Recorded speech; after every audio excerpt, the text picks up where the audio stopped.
Bonjour, c'est Florian de Golfiquement et aujourd'hui, je vais vous parler de concentration. Car j'avais fait une vidéo à ce sujet qui avait suscité beaucoup de commentaires positifs de votre part. Donc du coup, je voulais revenir sur cette notion pour vous en parler davantage en l'abordant sous un axe différent.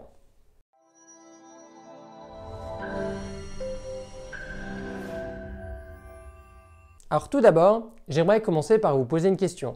Selon vous, est-ce que vous respectez votre jeu?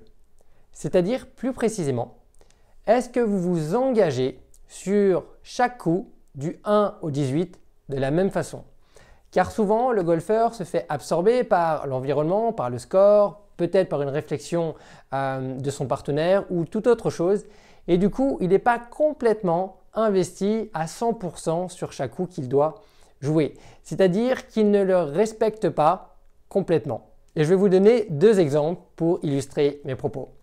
Le premier, ça peut être ce putt de 40 cm où le golfeur va se dire « Ah, c'est bon, c'est facile, elle est déjà dedans » et il va se précipiter ou pour ne pas marcher sur la ligne de son partenaire de jeu, il va peut-être prendre un stance différent ou il va manquer d'équilibre et là, il va manquer ce putt. Il va faire une virgule, elle va passer à côté tout simplement parce qu'il n'a pas complètement respecté ce coup car il a peut-être considéré un peu trop facile ou comme si c'était déjà fait.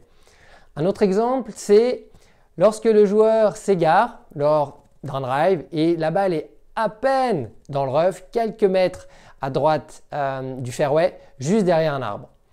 Et là, ce qui peut se passer, c'est que le joueur se dit juste qu'il n'a pas de chance parce qu'il est pénalisé alors qu'il est juste à quelques mètres du fairway.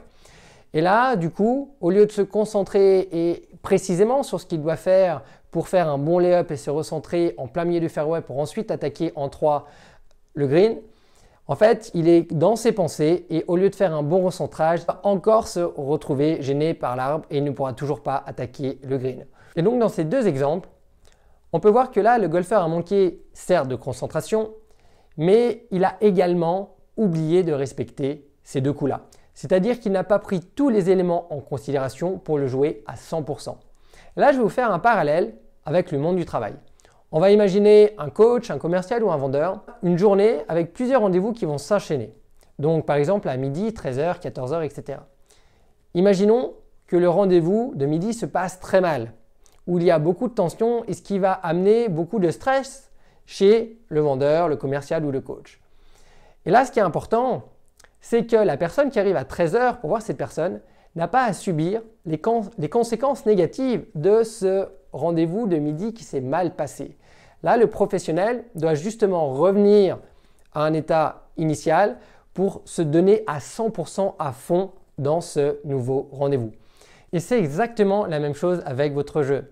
C'est-à-dire qu'un coup approximatif ou un coup manqué ne doit pas venir interférer sur le coup suivant. Donc imaginons que vous ayez fait 3 putts sur le green du 3. Cela ne doit pas avoir une influence négative sur votre drive du trou numéro 4. Car le risque, c'est que vos pensées vont être complètement absorbées à ressasser ce mauvais coup, à ce que vous avez peut-être perdu. Donc ça, ce serait un bon exercice que je vous inviterai à faire. C'est lors de votre prochaine partie. C'est d'avoir cet objectif mental de concentration, c'est-à-dire votre intention de respecter chaque coup comme il se doit.